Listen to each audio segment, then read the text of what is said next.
हुए नामवर बेनिशां कैसे कैसे, जमीन खा गई आसमां कैसे कैसे, खजां लूट ही ले गई बाग सारा, तड़पते रहे बागबां कैसे कैसे। मैं डरता वरता नहीं हूं, मैं कमांडो हूं, ये वर्दी मेरी खाल है।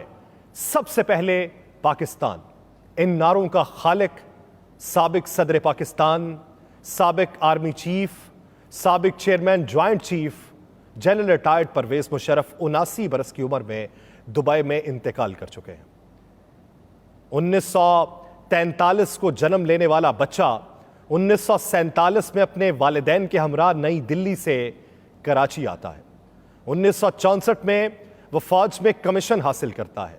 1965 और 1971 की जंग का हिस्सा बनता है और फिर उसके बाद 1998 में जब वो कोर कमांडर मंगला थे तो उस वक्त के वजीर आजम मियां मोहम्मद नवाज शरीफ ने उन्हें आर्मी चीफ बना दिया।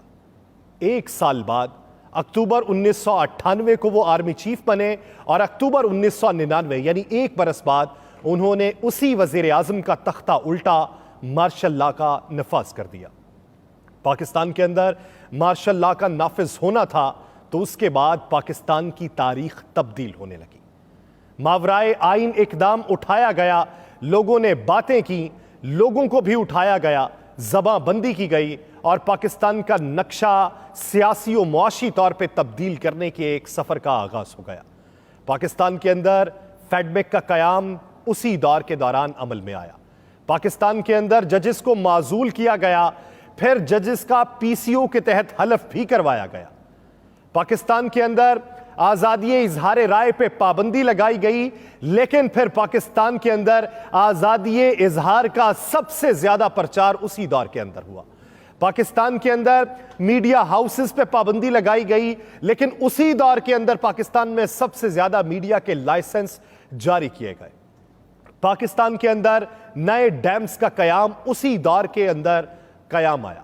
पाकिस्तान के अंदर बैनुल अक़वामी सतह पर खारजा पॉलिसी सबसे ज्यादा मजबूत उसी दौर के अंदर हुई। पाकिस्तान के अंदर दहशतगर्दी की लहर ने भी उसी दौर में जन्म लिया और पाकिस्तान के अंदर दहशतगर्दी की लहर पर काबू पाने के लिए उसी दौर में इंतजाम किए गए।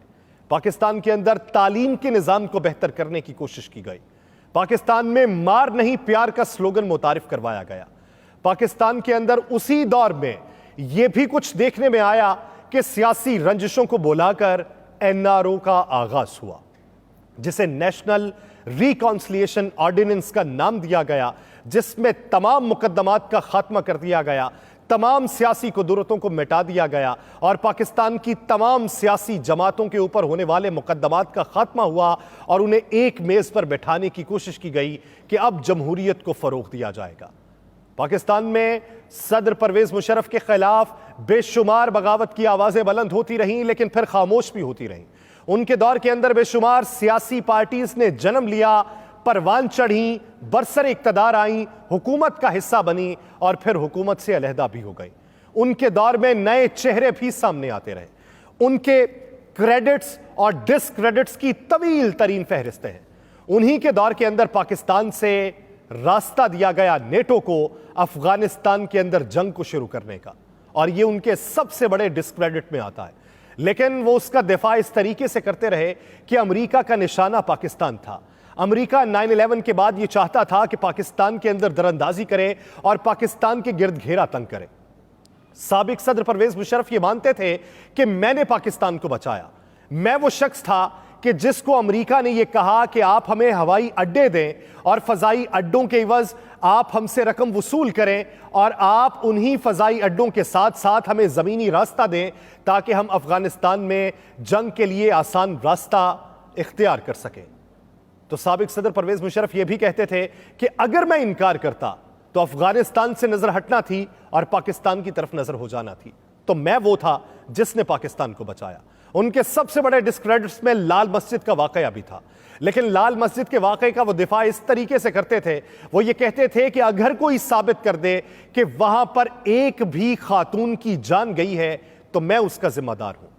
उनसे सवालात होते थे कि बेशुमार लोग ये बातें करते थे कि वहां पर बच्चे और खवातीन मौजूद थीं, लेकिन वो इसकी तरदीद कर दिया करते थे। वो कहते थे कि मैं अब सदर नहीं हूं, मैं अब इस वक्त आर्मी चीफ नहीं हूं, मैं मुल्क के अंदर भी नहीं मौजूद। आप ये साबित कीजिए कि वहां पर कोई खातून मौजूद थी और उसके ऊपर जबरो तशद्दुद हुआ था। उसके अलावा पाकिस्तान में उनके खिलाफ गद्दारी का मुकदमा भी दर्ज हुआ। पाकिस्तान के अंदर वो फराख दिलाना अंदाज में ये बताते थे और बड़े जज्बाती होकर बताते थे कि मैं कमांडो हूं और मैं वाहिद कमांडो हूं जो आर्मी चीफ के मनसब पर फाइज हुआ। आज तक कोई भी कमांडो आर्मी चीफ के मनसब पर फाइज नहीं हो सका। इसलिए वो बड़े जज्बाती होकर और फखरिया अंदाज में मुक्का लहराते हुए ये बात करते थे कि मैं कमांडो हूं जिसने पाकिस्तान को मजबूत किया है। बैनुल अक़वामी सतह के ऊपर बेशुमार डायलॉग्स का वो हिस्सा बनते रहे। यहां से जब वो पाकिस्तान से बाहर गए और वो वही थे कि आमरीयत के दौर में जमहूरियत को परवान चढ़ाने की उन्होंने कोशिश की। आमरीयत का नफाज हुआ, लेकिन उसके बाद जमहूरियत के नफाज के लिए उन्होंने एनआरओ किया। जमहूरियत के नफाज के लिए उन्होंने इलेक्शन कैंपेन चलाई और इलेक्शन का हिस्सा बनने के साथ साथ उन्होंने 2007 में वर्दी उतार दी थी। लेकिन जब 2008 में बीबी वतन वापस आई, बीबी के ऊपर कातिलाना हमला हुआ, बीबी उस कातिलाना हमले में शहीद हो गई, तो पाकिस्तान पीपल्स पार्टी बरसरे इक्तदार आ गई। पाकिस्तान पीपल्स पार्टी ने सदर के खिलाफ मुआखजे की कार्रवाई का आगाज किया, तो उसके बाद वो अपने ओहदे से मुस्ताफी हो गए। फिर वो पाकिस्तान से दुबई मुंतकिल हुए और जिंदगी का बकिया हिस्सा दुबई में ही गुजार दिया। यहां पर बात यह होती है कि आमरीयत के दौर के अंदर पाकिस्तान में जमहूरियत से खिलवाड़ खेला जाता रहा।